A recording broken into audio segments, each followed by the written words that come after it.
نہیں کہتا، اور یہ میرا جملہ نہیں ہے، خود آقا کریم صلی اللہ تعالیٰ علیہ وسلم ارشاد فرماتے ہیں یا ابا بکر لم یعرفنی حقیقت غیر ربی، اے ابو بکر میری حقیقت میرے رب کے سوا کسی نے نہیں جانا، کسی نے نہیں پہچانا۔ اور جو نبی کس سے کہہ رہے ہیں؟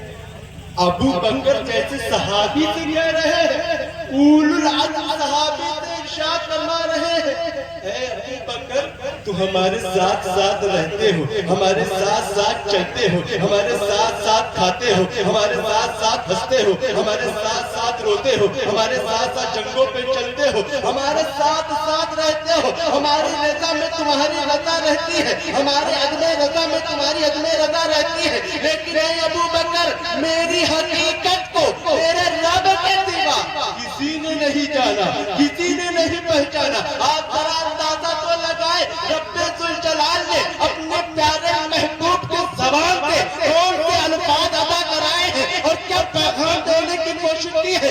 رب اللہ کے رسول صلی اللہ علیہ وسلم نے کہا میری حقیقت کو میرے رب کے سوا کسی نے نہیں جانا، کسی نے نہیں پہچانا۔ اب اندازہ تو لگائیے کہ رب کے سوا میں آتا کون کون ہے۔ جب آپ غور و فکر کریں گے تو آپ کو یہ ساری چیزیں مل کے نظر آئیں گی۔ فرشتوں سے شروع کر دیجئے، حضرت جبریل رب کے سوا ہے، حضرت میکائیل رب کے سوا ہے، حضرت اسرافیل رب کے سوا ہے، حضرت عزرائیل رب کے سوا ہے۔ نبیوں میں آ جائیے، حضرت آدم رب کے سوا، حضرت ہود رب کے سوا، حضرت نوح رب کے سوا، حضرت لوط رب کے سوا، حضرت ابراہیم رب کے سوا، حضرت اسماعیل رب کے سوا، حضرت موسیٰ رب کے سوا، حضرت یحییٰ رب کے سوا، حضرت زکریا رب کے سوا، حضرت موسیٰ رب کے سوا، اور آگے بڑھئے صدیق اکبر رب کے سوا، فاروق اعظم رب کے سوا، عثمان غنی رب کے سوا، مولا علی رب کے سوا، زبیر رب کے سوا، انس رب کے سوا، طلحہ رب کے سوا، بلال رب کے سوا، رب کے سوا کسی نے نہیں پہچانا۔ نہ حضرت جبریل نے پہچانا، نہ حضرت میکائیل نے پہچانا، نہ حضرت اسرافیل نے پہچانا، نہ حضرت عزرائیل نے پہچانا، نہ حضرت آدم نے پہچانا، نہ حضرت ہود نے پہچانا، نہ حضرت لوط نے پہچانا، نہ حضرت نوح نے پہچانا، نہ حضرت ابراہیم نے پہچانا، نہ حضرت اسماعیل نے پہچانا، نہ حضرت موسیٰ نے پہچانا، نہ حضرت یحییٰ نے پہچانا، نہ حضرت زکریا نے پہچانا، نہ حضرت عیسیٰ نے پہچانا، نہ صدیق اکبر نے پہچانا، نہ عثمان غنی نے پہچانا، نہ فاروق اعظم نے پہچانا، نہ مولا علی نے پہچانا، نہ زبیر نے پہچانا، نہ طلحہ نے پہچانا، نہ بلال نے پہچانا۔ ارے اس دور والے صحابہ کرام جو نبی کو سب سے زیادہ پہچان سکتے تھے، ان لوگوں میں سے کسی نے نہیں پہچانا۔ میں تو کہتا ہوں نبی کی صبح دیکھی نہ پہچانا، نبی کی شام دیکھی نہ پہچانا، نبی کی رات دیکھی نہ پہچانا، ارے نبی کا بچپنا دیکھا نہ پہچانا، نبی کی جوانی دیکھی نہ پہچانا، نبی کا بڑھاپا دیکھا نہ پہچانا، نبی کے قریب رہے نہ پہچانا، نبی کی صحبت میں رہے نہ پہچانا، نبی کو ہنستے دیکھا نہ پہچانا، نبی کو روتے دیکھا نہ پہچانا، نبی کو سوتے دیکھا نہ پہچانا، نبی کو چلتے دیکھا نہ پہچانا۔ ارے میں تو کہتا ہوں نبی کا حسن و جمال دیکھا نہیں پہچانا، فضل و کمال دیکھا نہ پہچانا، جود و نواز دیکھا نہ پہچانا، مال و اولاد دیکھا نہ پہچانا۔ ارے اس دور والے صحابہ کرام جو نبی کو سب سے زیادہ پہچان سکتے تھے، ان لوگوں میں سے کسی نے نہیں پہچانا۔ آج کے کچھ لوگوں نے پہچان لیا، یہ عقل کی خرابی نہیں تو اور کیا ہے، یہ گمراہیت نہیں تو اور کیا ہے، یہ جہالت نہیں تو اور کیا ہے، یہ بدتمیزی نہیں تو اور کیا ہے۔ ارے نادان تو وہ کیوں نہیں کہتا اس کو عشق کے سمندر میں ڈوب کر اعلیٰ حضرت عظیم البرکت مجدد ملت امام محمد نے بریلی کی دھرتی سے پکار کر کے کہا تھا اللہ کی سرتابہ قدم شاد ہے گے، انسان وہ انسان ہے گے، قرآن کو ایمان بتاتا ہے، ایمان یہ کہتا ہے میری جان۔ سبحان اللہ سبحان اللہ، نعرہ تکبیر، نعرہ رسالت، سرکار مدینہ کانفرنس۔ ایمان یہ کہتا ہے میری جان۔ ایمان لانا ضروری ہے کہ نہیں؟ ہمیں ایمان نہیں لاؤ تو مسلمان جب ایمان لاؤ گے تو ایمان پکار کے کہے گا میری جان ہے، میری جان ہے، یعنی جانے ایمان میرا نبی۔ صرف حقیقت محمد پر میں بات کر رہا ہوں، حقیقت مصطفیٰ جان رحمت پر بات کر رہا ہوں۔ بس صرف آپ کو ایک جملہ دے کر جانا چاہتا ہوں، حقیقت مصطفیٰ تو کوئی سمجھ ہی نہیں، صرف ایک جملہ دیتا ہوں کہ حقیقت مصطفیٰ کو کیسے کسی نے نہیں دیکھا۔ ذرا سا اندازہ آپ کے سامنے ایک حدیث اور پڑھتا ہوں، ابھی ایک حدیث پڑھی اور دوسری حدیث آپ کے سامنے میں پڑھتا ہوں۔ اللہ کے رسول صلی اللہ علیہ وسلم ارشاد فرماتے ہیں کہ اللہ رب العزت کی بارگاہ میں دو شخص لائے۔ کتنے شخص لائے؟ دو شخص لائے، دونوں کا حساب و کتاب تھا۔ حساب و کتاب ہونے کے بعد پروردگار عالم نے اپنے فرشتوں کو دیا، اے فرشتوں ان دونوں شخص کو جہنم میں جنت میں داخل کر، جہنم سے نکال کر کے جنت میں داخل کر دو۔ ابھی فرشتے ان کا بازو پکڑے ہی تھے، لیکن چلے ہی تھے، وہ دونوں بندے اللہ کی بارگاہ میں عرض کرنے لگے پروردگار عالم تو نے یہ کیسا انصاف فرمایا؟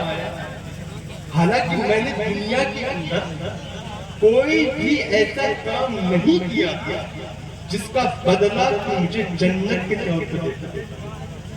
زندگی بھر میں نے تیری نافرمانی کی، کوئی ایسا عمل کوئی ایسا کام نہیں کیا جس کا اجر تو نے جنت کے طور پر عطا فرمایا ہے۔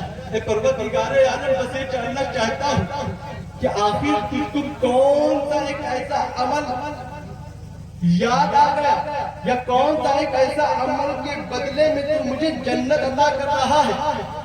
اے سکرا کے سنی مسلمانوں اور پیارے آقا کے زبان مطہر سے پروردگار عالم کے کلام کو سنو۔ اللہ رب العزت ارشاد فرماتا ہے اے بندو یہ سچ ہے کہ تو نے دنیا کے اندر سے میری نافرمانی کی ہے، تیرا حصہ تو جہنم میں تھا، لیکن اے میرے بندو سنو، قسم ہے مجھ کو اپنی عزت اور اپنے جلال میں نے اپنے اوپر لازم کیا ہوا ہے کہ میرے بندوں میں سے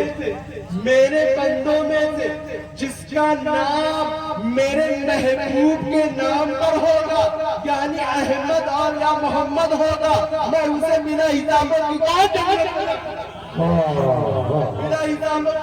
جنت میں داخل کروں گا۔ یہ حدیث مکمل ہو گئی۔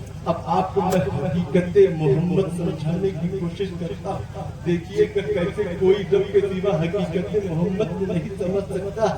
اما جب نام محمد کی برکت اتنی ہے، جب نام محمد کی برکت اتنی ہے کہ جنت مل جائے،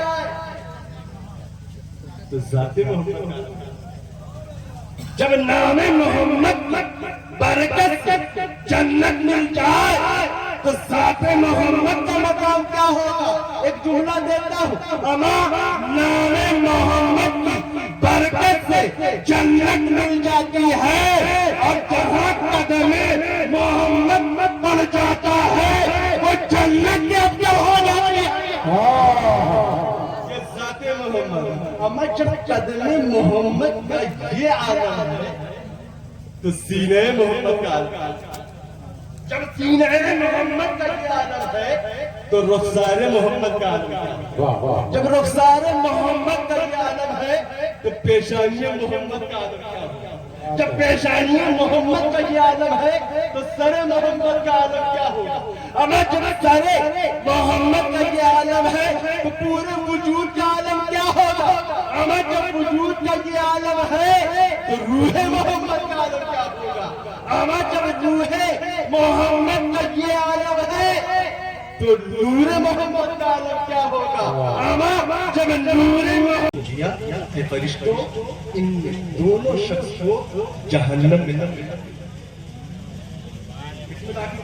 جنت میں داخل کر دو، جہنم سے نکال کر کے جنت میں داخل کر دو۔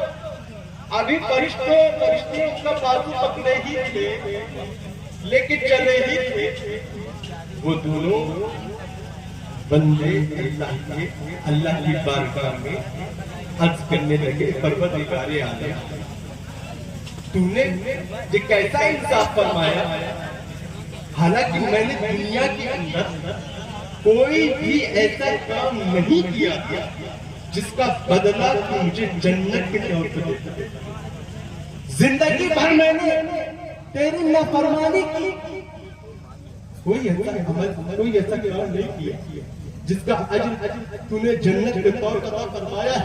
اے پروردگار عالم، بس یہ جاننا چاہتا ہوں کہ آخر تم کون سا ایک ایسا عمل یاد آ گیا، یا کون سا ایک ایسا عمل کے بدلے میں تو مجھے جنت عطا کر رہا ہے؟ اے سگرا کے سنی مسلمانوں، اور پیارے آقا کے زبان مطہر سے پروردگار عالم کے کلام کو سنو۔ اللہ رب العزت ارشاد فرماتا ہے، اے بندو یہ سچ ہے کہ تو نے دنیا کے اندر سے میری نافرمانی کی ہے، تیرا حصہ تو جہنم میں تھا، لیکن اے میرے بندو سنو، قسم ہے مجھ کو اپنی عزت اور اپنے جلال میں نے اپنے اوپر لازم کیا ہوا ہے کہ میرے بندوں میں سے جس کا نام میرے محبوب کے نام پر ہوگا، یعنی احمد اور یا محمد ہوگا، میں اسے بنا حساب و کتاب جنت میں داخل کروں گا۔ یہ حدیث مکمل ہو گئی۔ اب آپ کو میں حقیقت محمد سمجھانے کی کوشش کرتا ہوں، دیکھیے کہ کیسے کوئی رب کے سوا حقیقت محمد نہیں سمجھ سکتا۔ اما جب نام محمد کی برکت اتنی ہے، جب نام محمد کی برکت اتنی ہے کہ جنت مل جائے،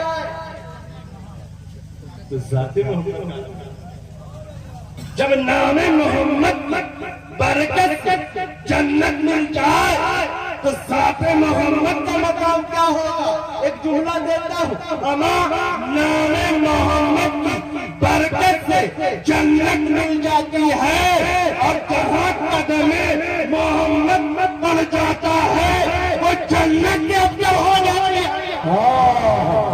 یہ ذات محمد، اما جب قدم محمد کا یہ عالم ہے تو سینہ محمد کا عالم، جب سینہ محمد کا یہ عالم ہے تو رخسار محمد کا عالم ہے، جب رخسار محمد کا یہ عالم ہے تو پیشانی محمد کا عالم ہے، جب پیشانی محمد کا یہ عالم ہے تو سر محمد کا عالم کیا ہوگا؟ اما جب سر محمد کا یہ عالم ہے تو پورے وجود کا عالم کیا ہوگا؟ اما جب وجود کا یہ عالم ہے تو روح محمد کا عالم کیا ہوگا؟ اما جب روح محمد کا یہ عالم ہے تو نور محمد کا عالم کیا ہوگا؟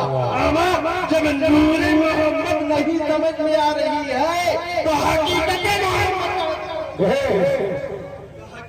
محمد کہاں سمجھ میں آئے گی؟ اسی لیے تو اللہ کے رسول صلی اللہ علیہ وسلم نے ارشاد فرمایا، یا ابا بکر لم یعرفنی حقیقتا غیر ربی، اے ابو بکر میری حقیقت کو میرے رب کے سوا کوئی نہیں جان سکتا، کوئی نہیں پہچان سکتا۔ اب میں ایک جملہ یہاں دے رہا ہوں، علماء کرام تشریف رکھتے ہیں، رات اس میں یہ ہے، بات اس میں یہ ہے کہ میرا نبی رحمت للعالمین بنا کر کے اس دنیا میں بھیجا گیا ہے۔ اب اس رحمت للعالمین کی حقیقت تو رب العالمین بھی بنا کر، رحمت للعالمین کی حقیقت کو رب العالمین ہی بیان کر سکتا ہے۔ عزیزان ملت اسلامیہ، اسی اول العزم نبی سے اللہ تبارک و تعالی ارشاد فرما رہا ہے، انا اعطیناک الکوثر، اے محبوب میں نے آپ کو کوثر دیا۔ کیا دیا؟ ساتھ میں صرف اس آیت کا ترجمہ کر دوں گا، اپنی جگہ لے لوں گا۔ کیا ملا ہے؟ کس کی جانب سے؟ اللہ کی جانب سے۔ کس کو ملا ہے؟ نبی کو۔ کس کے نبی؟ ہمارے نبی، تمہارے نبی، سارے جہاں کے نبی۔ نبی کو کوثر ملا ہے، تو ذرا پتہ تو چلے کہ پروردگار عالم نے اپنے محبوب کو کیا دیا، کیا دیا۔ تو کوثر ملا ہے اللہ کی جانب سے نبی کو۔ کوثر کسے کہتے ہیں؟ تو جب آپ اس کی تعریف، اس کی ڈیفینیشن ڈھونڈیں گے، اس کی شناخت ڈھونڈیں گے کہ کوثر کسے کہتے ہیں، تو علماء لغہ فرمائیں گے الکثیر من کل شیء، الکثرۃ فی کل شیء، یعنی ہر شے کی زیادتی کا نام ہے کوثر، ہر شے کی بہتات کا نام ہے کوثر، ہر چیز کی کثرت کا نام ہے کوثر۔ مثال کے طور پر اگر آپ کے پاس بہت سارا روپیہ ہو، بہت سارا روپیہ ہو کہ گننے میں نہ آئے کہ اتنا روپیہ، تو یقیناً آپ کے پاس کوثر مال ہے۔ تو کسی چیز کی کثرت، کسی چیز کی کوانٹٹی کوثر کہتے ہیں۔ اے محبوب، میں نے آپ کو کوثر دیا۔ کسی کے پاس علم کی کثرت ہوگی تو کہا جائے گا کہ علم میں کوثر دیا۔ کسی کے پاس عمل کی کثرت ہوگی تو کہا جائے گا اس کو کوثر عمل ہے۔ حسن جمال کی کثرت کو کوثر حسن جمال کہا جائے گا۔ مال و اسباب کی